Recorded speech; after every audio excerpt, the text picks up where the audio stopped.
Hello students, இப்போ நம்ம பார்க்க போகிறது 10ஆம் வகுப்பு கணிதம் 5வது பாடம் ஆயத்தொலை வடிவியல்ங்கிற பாடத்தில் எடுத்துக்காட்டு 5.11 பார்க்க போகிறோம். இதில் என்ன கொடுத்துருக்காங்க? 3, -2, 12, 4 என்ற புள்ளிகள் வழிச்செல்லும் நேர்கோடு P மற்றும் 6, -2, 12, 2 என்ற புள்ளிகள் வழிச்செல்லும் நேர்கோடு Q ஆகும். P ஆனது Qக்கு இணையாகுமா அப்படின்னு கேட்டிருக்காங்க. அதாவது இந்த கோடும் இணையாகுமான்னு கேட்டிருக்காங்க. ரெண்டு கோடுகள் இணையாக இருக்கணும்னா அதுக்கான கண்டிஷன்ஸ் என்ன? அவற்றின் சாய்வுகள் சமமாக இருக்கணும். இப்போ நம்ம இதைத்தான் கண்டுபிடிக்க போகிறோம். சாய்வுகள் சமமாக இருக்கா இல்லையான்னு கண்டுபிடிக்க போகிறோம். ஃபர்ஸ்ட் Pங்கிற இந்த கோட்டோட சாய்வை நீ M1 எடுத்துக்க.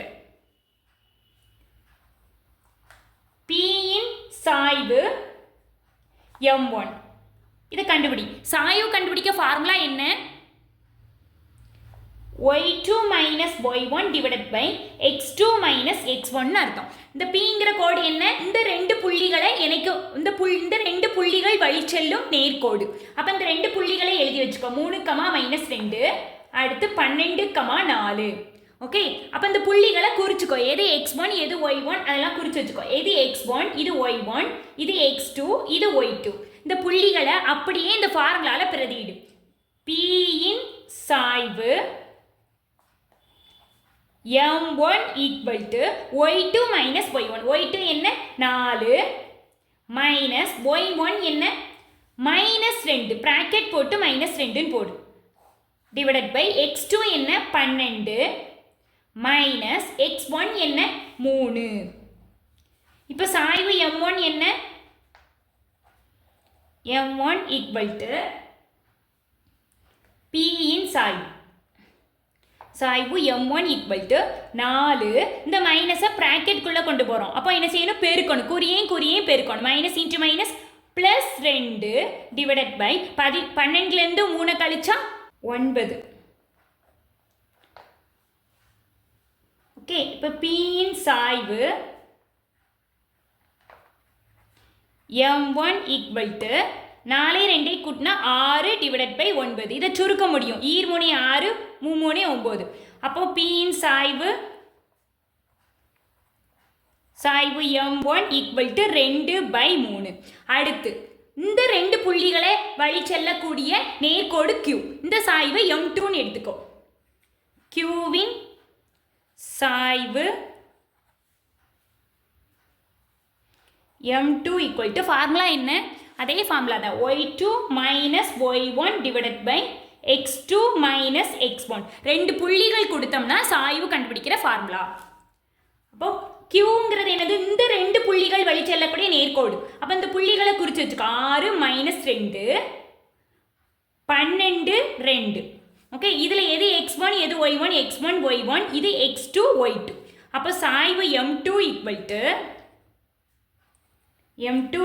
to இதில் பிரதியிடு. அப்படியே இந்த ஃபார்முலாவில் பிரதியிடு. y2 என்ன? 2 மைனஸ் y1 என்ன? -2. அப்போ ப்ராக்கெட் போட்டு -2 போடு டிவைடட் பை x2 என்ன? 12 மைனஸ் x1 என்ன? 6. இப்போ சாய்வு M2 equal to 2. இந்த மைனஸை ப்ராக்கெட்குள்ளே கொண்டு போகிறோம். பெருக்க போகிறோம். குறியே பெருக்கணும். 2 கூட்டல் 2 டிவைடட் பை 12லேருந்து 6 கழிச்சா 6. இப்போ M2 equal to சாய்வு M2 equal to 4/6 வந்துடும். இதை சுருக்கலாம்ல? சுருக்க முடிஞ்சால் சுருக்கிறோம். 2 4 3 2 6 வந்துடும். அப்போ சாய்வு M2 equal to 2/3 வந்துட்டு. சாய்வு M1 என்னது வந்துரு? Pயின் சாய்வு 2/3 தான் வந்துரு. இப்போ Qவின் சாய்வு என்னது வந்திருக்கு? 2/3 தான் இருக்குது. ரெண்டு சாய்வுகள் எப்படி இருக்குது? சமமாக இருக்குது. அப்போ நேர்கோடு P ஆனது Qவுக்கு இணை. நேர்கோடு P ஆனது Qவுக்கு இணையாக இருக்குன்னு அர்த்தம். பாரு, Pயின் சாய்வு ஈக்குவல் டு Qவின் சாய்வுன்னு வந்திருக்கு. அதனால நேர்கோடு P ஆனது நேர்கோடு Qவுக்கு இணை ஆகும். ஓகே, அடுத்த கணக்கு எடுத்துக்காட்டு 5.12. இதில் என்ன கொடுத்துருக்காங்க? -2, 5 6, -1 மற்றும் 2, 2 ஆகிய புள்ளிகள் ஒரு கோடமைந்த புள்ளிகள் என காட்டுக. அதாவது இந்த 3 புள்ளிகளுமே ஒரு கோட்டுக்கு மேலே அமையுது அப்படிங்கிறத நம்ம காட்டணும். இதை நீ கிராஃபில் தெளிவாக வரைஞ்சோம்னா 3 புள்ளிகளுமே ஒரு கோட்டுக்கு மேலே வந்துடும். இந்த ஒரு கோட்டுக்கு மேலே இந்த 3 புள்ளிகளுமே அமைஞ்சு இருக்கும். ஓகே, இந்த கிராஃப் வரையணுங்கிற அவசியம் இல்லை. இப்போ நம்ம சாய்வு மூலமாக அந்த 3 புள்ளிகளும் ஒரு கோட்டில் அமைதுங்கிறத ப்ரூவ் பண்ணணும். முதல்ல இந்த 3 புள்ளிகளையும் ஏபிசின்னு எடுத்துக்கோ. ஏங்கிற புள்ளி -2,5, பிங்கிற புள்ளி 6,-1, அடுத்து சிங்கிற புள்ளி 2,2. ஓகே, இப்போ இதை பாரு, இது ஏ, இது பி, இது சி. 3 புள்ளிகள் ஒரு கோட்டுக்கு மேலே அமைதுங்கிறத நம்ம ப்ரூவ் பண்ணணும். எப்படி ப்ரூஃப் பண்ணனா, இதில் வந்து ஒன்றை மட்டும் ஞாபகத்தில் வச்சுக்கிடணும். இந்த ஏபியின் சாய்வு, பிசியின் சாய்வு, ஏசியின் சாய்வு எல்லாமே சமமாக தான் இருக்கும். புரியுதா? 3 புள்ளிகள் ஒரு நேர்கோட்டின் மீது அமைந்தோம்னா அந்த புள்ளிகளால் உருவாத சாய்வுகள் எல்லாமே சமம். அதாவது ஏபியோட சாய்வு ஈக்குவல் டு பிசியோட சாய்வு ஈக்குவல் டு ஏசியோட சாய்வு. எல்லாத்தோட சாய்வுமே எப்படி இருக்கும்? ஈக்குவலாக இருக்கும். இதை மட்டும் ஞாபகத்தில் வச்சுக்கோ. நீ ப்ரூவ் பண்ண வேண்டியது ஏதாவது 2 சாய்வுகள், ஏபியின் சாய்வும் பிசியின் சாய்வும் ஈக்குவலாக இருக்குன்னு ப்ரூவ் பண்ணாலே போதும். அதைத்தான் நம்ம இப்போ ப்ரூவ் பண்ண போகிறோம். புரியுதா? இப்போ ஏபிங்கிற இந்த 2 புள்ளிகளையும் இணைக்கக்கூடிய அந்த கோட்டோட சாய்வை நம்ம கண்டுபிடிக்கிறோம்.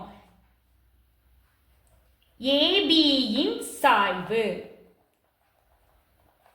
ஓகே, இதை மட்டும் நம்ம முதல்ல கண்டுபிடிக்கிறோம். இந்த சாய்வை எழுது. ஃபார்முலா என்னது? 2 புள்ளிகளை இணைக்கக்கூடிய கோட்டோட சாய்வு கண்டுபிடிக்க ஃபார்முலா என்ன? y2 - y1 divided by x2 - x1. Okay, ஏபிங்கிற இந்த 2 புள்ளிக்கு மட்டும்தான் நம்ம முதல்ல சாய்வு கண்டுபிடிக்கிறோம். இதில் இது x1 y1, இது x2, இது y2.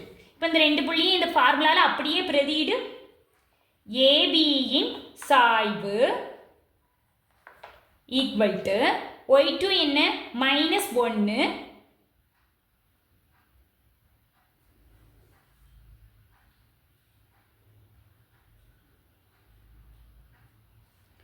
y1 என்ன? -5 டிவைடட் பை x2 என்ன? 6 மைனஸ் x1 என்ன? -2 பிராக்கெட் போட்டு போடணும். அடுத்து ஏபியின் சாய்வு ஈக்குவல் டு 2 என்ன செய்யலாம்? ரெண்டுமே ஒத்த குறிகள், சாதாரணமாக கூட்டி மைனஸ் குறி போடு. -6 டிவைடட் பை 6. இந்த மைனஸை ப்ராக்கெட்குள்ளே உள்ள டேமோட என்ன செய்யணும்? பெருக்கணும். உள்ளே கொண்டு போவையில் பெருக்கணும். குறியையும் பெருக்கணும். Minus into minus +2. ஏபியின் சாய்வு ஈக்குவல் டு -6 பை 2 கூட்டினா 8. இப்போ இதை சுருக்க முடிஞ்சால் சுருக்கிடலாம். 2 6, 4 2 8. அப்போ ஏபியின் சாய்வு equal to -3 by 4.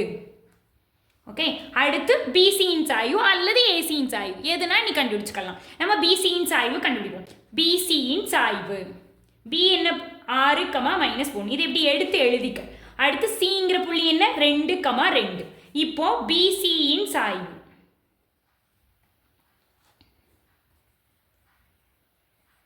Equal to அதே ஃபார்முலானது 2 புள்ளிகள் கொடுத்து சாய்வுகள் கேட்டோம்னா என்ன செய்யணும்? y2 - y1 divided by x2 - x1. அதாவது இது x1 y1, இது x2 y2.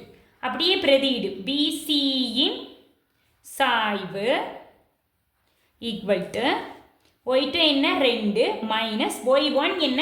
-1. கவனமாக போடணும். ஏன்னா இது வந்து ஃபார்முலாவில் உள்ள மைனஸ், இது வந்து கொடுக்கப்பட்ட புள்ளியில் உள்ள மைனஸ். அப்போ ரெண்டையும் வேறுபடுத்தி பார்க்குறதுக்கு ப்ராக்கெட் போட்டுக்கிடணும். டிவைடட் பை x2ஓட மதிப்பை போட்டுட்டு ஃபார்முலாவில் உள்ள மைனஸ் போட்டுட்டு அடுத்து x1 போடு 6. இல்லைன்னா நான் மாற்றி போட்டுருவேன். இந்த மைனஸை மட்டும் போட்டுட்டு உள்ள மைனஸ் போடாமல் விட்டுடலாம். பிசியின் சாய்வு ஈக்குவல் டு இப்போ என்ன செய்யணும்? 2 இந்த மைனஸை ப்ராக்கெட்குள்ளே கொண்டு போகிறோம். அதாவது இந்த குறியையும் பெருக்கணும். +1 டிவைடட் பை இப்போ இதை பாரு, இது வந்து +2, இது வந்து -6. பெரிய நம்பர்லேருந்து சின்ன நம்பரை கழிச்சு பெரிய நம்பருக்கு முன்னாடி உள்ள குறியை போடணும். 2 கழிச்சா 4. பெரிய நம்பருக்கு முன்னாடி உள்ள குறி -4. சரியா? இப்போ பிசியின் சாய்வு என்ன? ஈக்குவல் டு என்ன வருது? 3 பை -4 வருது. ஓகே, இந்த மைனஸை வந்து எப்போதும் மைனஸ் குறையெண் வந்து பகுதியில் வந்து அந்த தொகுதியோட இணைச்சு போட்டுடலாம். ஓகே, -3/4 இப்படி போட்டுடலாம். இப்போ பாரு, பிசியின் சாய்வு என்ன வந்திருக்கு உனக்கு? -3/4. ஏபியின் சாய்வு என்னதான் வந்திருக்கு? -3/4. சாய்வுகள் சமமாக இருக்குதுன்னா அந்த 3 புள்ளிகளும் ஒரு நேர்கோட்டின் மீது அமையுது. பாரு, எனவே ABC என்ற புள்ளிகள் ஒரே நேர்கோட்டில் அமைந்துள்ளன. ஆகவே ABC என்பன ஒரு கோடமைந்த புள்ளிகள், ஒரு கோட்டுக்கு மேலேயே அமைந்த புள்ளிகள் அர்த்தம். இந்த கணக்கு ஒரு important 2 mark. Okay, important 2 mark. அடுத்த கொஸ்டின், எடுத்துக்காட்டு 5.13. இதில் என்ன கொடுத்துருக்காங்க? A, B, C மற்றும் D என்பன 4 புள்ளிகள் எனில் முதல் கொஸ்டினில் AB, அடுத்து முதல் கொஸ்டின்லேயே 2 கொஸ்டின் கேட்டிருக்காங்க. ஃபர்ஸ்ட் AB, அடுத்து CD என்ற கோட்டு துண்டுகளின் சாய்வுகளை காண்க. ABங்கிற இந்த 2 புள்ளிகளை இணைக்கக்கூடிய அந்த கோட்டு துண்டோட சாய்வும் CDங்கிற இந்த 2 புள்ளிகளை இணைக்கிற கோட்டு துண்டோட சாய்வையும் கண்டுபிடிக்கணும். அடுத்து ரெண்டாவது கொஸ்டின்லேயே 2 கொஸ்டின் கேட்டிருக்காங்க. BC, AD என்ற கோட்டு துண்டுகளின் சாய்வை கண்டுபிடிக்கணும். ஓகே, BCங்கிற இந்த 2 புள்ளிகளை இணைக்கிற கோட்டு துண்டோட சாய்வு, ADங்கிற இந்த புள்ளிகளை இணைக்கிற கோட்டு துண்டோட சாய்வை கண்டுபிடிக்கணும். விடைகளில் இருந்து நீ அறிவது என்னன்னு கேட்டிருக்காங்க. இப்போ முதல் கொஸ்டின் பாரு. முதல் கொஸ்டின்ல ஃபர்ஸ்ட் கேள்வி என்ன கேட்டிருக்காங்க? ஏபிங்கிற அந்த கோட்டு துண்டோட சாய்வை கேட்டிருக்காங்க. என்ன? ஏங்கிற புள்ளி என்ன? 1, -2. அடுத்து பிங்கிற புள்ளி என்ன? 6, -2. இந்த ரெண்டையும் இணைக்கக்கூடிய ஏபிங்கிற கோட்டு துண்டோட சாய்வு, ஏபியின் சாய்வு சாய்வு ஈக்குவல் டு 2 புள்ளிகள் கொடுத்தோம்னா சாய்வு கண்டுபிடிக்க ஃபார்முலா என்ன? y2 - y1 divided by x2 - x1. புள்ளிகளில் குறிச்சு வச்சுக்கோ. இது x1, இது y1, இது x2, இது y2. அப்படியே பிரதியிடு. ஏபியின் சாய்வு ஈக்குவல் டு y2 என்ன? -2 மைனஸ் அடுத்து y1 என்ன? -2. பிராக்கெட் போட்டு -2 போடு. டிவைடட் பை x2 என்ன? 6 மைனஸ் x1 என்ன? 1. அடுத்து ஏபியின் சாய்வு ஈக்குவல் டு -2. இந்த மைனஸை பிராக்கெட்குள்ளே உள்ள டேமோட என்ன செய்யணும்? பெருக்கணும். Minus into minus +2 divided by 6 கழித்தல் 1 என்ன? 5. அப்போ ஏபியின் சாய்வு என்ன வருது? ஏபியின் சாய்வு ஈக்குவல் டு 0. அடுத்து அதே இதில் ரெண்டாவது கணக்கில் பியில் என்ன கேட்டிருக்காங்க? சிடியின் சாய்வு கேட்டிருக்காங்க. இல்லையா? அதுக்கு சிடி. அப்போ சிடி சிஏடு 5, 1. அடுத்து டி 2, 1. ஃபார்முலா என்ன? சிடியின் சாய்வு அதே ஃபார்முலா தான். 2 புள்ளிகள் கொடுத்து சாய்வு கண்டுபிடிக்க y2 - y1 divided by x2 - x1. ஃபார்முலாவில் அப்படி பிரதியிடு. இதை x1, y1, x2, y2 குறிச்சு வச்சுக்கோ. சிடியின் சாய்வு ஈக்குவல் டு y2 என்ன? 1 மைனஸ் y1 என்ன? 1 டிவைடட் பை x2 என்ன? 2 மைனஸ் x1 என்ன? 5. ஆன்சர் என்ன வருது? 0 பை, இது வந்து ப்ளஸில் இருக்குது, இது வந்து மைனஸில் இருக்குது. பெரிய நம்பர்லேருந்து சின்ன நம்பரை கழித்து பெரிய நம்பருக்கு முன்னாடி உள்ள குறி -3. அதாவது தொகுதியில் 0 வந்துட்டாலே மொத்தமாக என்ன வந்துடும்? மதிப்பே 0 தான். அதனால தான் நாங்கள் ஸ்ட்ரெயிட்டாக 0ன்னு போட்டேன். தொகுதியில் என்ன வந்திருக்கு? 2 கூட்டினா என்ன வரும்? -2 + 2. அப்போ 2 கூட்டினா 0. 0 பை 5. அதனால் ஏபியின் சாய்வு 0ன்னு போட்டேன். ஓகே, இப்போ அடுத்து ரெண்டாவது கொஸ்டின். முதல் கொஸ்டின் முடிஞ்சிருச்சு. ரெண்டாவது கொஸ்டினில் முதல் கணக்கு என்ன கேட்டிருக்காங்க? பிசிங்கிற அந்த கோட்டு துண்டோட சாய்வை கேட்டிருக்காங்க. பி என்ன? 6, -2. பிங்கிற புள்ளி 6, -2. சிங்கிற புள்ளி 5, 1. புள்ளியை கரெக்டாக எடுத்து எழுதணும். மாற்றி எழுதிட்டா தப்பாயிடும் ஃபுல்லாக. பிசியின் சாய்வு equal to y2 - y1 divided by x2 - x1. அதே ஃபார்முலா தான். பிசியின் சாய்வு ஈக்குவல் டு x1 y1 இது x2 y2 குறிச்சுக்கோ. y2 1 minus y1 என்ன -2. அதான் ஃபார்முலாவில் உள்ள மைனஸ் அங்கே போட்டுட்டு புள்ளியில் வரக்கூடிய மைனஸ் அங்கே போடணும். ரெண்டுத்துக்கு இடையில ப்ராக்கெட் போட்டு வச்சுக்கோ.